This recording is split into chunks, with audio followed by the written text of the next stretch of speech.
सारी जिंदगी कोई रब की इबादत करे, एक सजदा भी माज अल्लाह किसी बुत को कर दे, पिछली सारी बातें कारत चली गई, मुशरिक हो जाएगा। एक मिनट की भी मिलावट दीन बर्दाश्त। समझौता कैसे कर लेते हैं लोग उसूलों पर?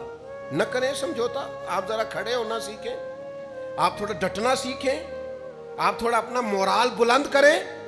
आपका कुछ स्टेटस होना चाहिए, कोई मेयार होना चाहिए। अपने मकसद पर कभी भी कोई समझौता नहीं हो सकता, नहीं हो सकता। तो एक तो उसूलों पर समझौता नहीं, दूसरा धमकियों की परवाह नहीं। जिंदगी जो होती है ना, इसने बहरहाल खत्म होना होता है।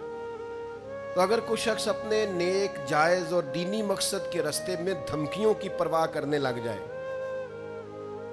वो ख्याल ही ना करे कि मैं दीन बयान कर रहा हूं और फिर 2-4 बातें पूरी हुई नहीं और वो डर जाए, तो वो कमजोर पड़ जाएगा। 1, 2, 4, 5 मिनट के अंदर ब्लैकमेल हो जाते हैं लोग, कोई बर्दाश्त ही नहीं कर पाते, नतीजे उसके ठीक नहीं निकलते। ये काम भी कुफार ने किया। नबी पाक अलैहिस्सलाम ने ऐलान नबुव्वत किया तो सिलसिला जब आगे चला तो एक टाइम ऐसा आया कि सारी बरादरी इकट्ठी होके जनाब अबू तालिब के पास आ गए। यही चचा थे जो हुजूर की हर हवाले से तरफदारी भी करते थे, हिमायत भी करते थे। वो आए, आके जनाब अबू तालिब से कहा कि यहाँ तो आप अपने भतीजे को मना करें, वो हमारे माबूदों को बुरा भला कह के हमारे जज्बात को ठेस पहुंचाते हैं माज़अल्लाह, या फिर आप तैयार हो जाएं हमसे जंग करने के लिए। और शदीद अंदाज में बात की। जनाब अबू तालिब ने एक दफ़ा तो टाल दिया, वो दूसरी दफ़ा फिर आ गए, आपसे कहा था पर आपने बात नहीं की, आप देख लीजिए, या आप हिमायत छोड़ दें, हम जाने वो जाने। और शदीद धमकी दी उन्होंने। जनाब अबू तालिब अब बूढ़े थे और फिर ये कि सारी बरादरी,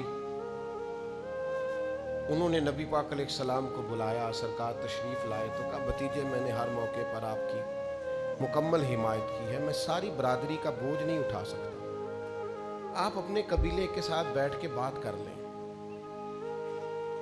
और वो कह रहे हैं कि यहां तो आप बाज आ जाएं या फिर जंग होगी। तो ये मेरे रसूल पाक अलैहिस्सलाम का मकसद के लिए अज़्म है। नौजवानों सुनो और याद रखो, करीम फरमाने लगे कि जरा लफ्जों की हरारत देखना और जुमलों का रोब देखना और गुफ्तगू का वलवला देखना। करीम फरमाने लगे चचा ये मेरे सीधे हाथ पर सूरज ला के रखें और दूसरे पर चांद ला के रखें तो दीन की तबलीग फिर भी नहीं छोड़ूंगा, कहता रहूंगा ला इलाहा इल्लल्लाह। और हुजूर अलैहिस्सलाम ने फरमाया मैं दीन की तबलीग करता रहूंगा। और चचा 2 ही बातें हैं, या दीन गालिब आ जाएगा या मैं अपनी जान दीन के रास्ते में पेश कर दूंगा। ये रसूल पाक का दिया हुआ फलसफा है कि आपको दीन का काम करना है तो जान लड़ा के करना है।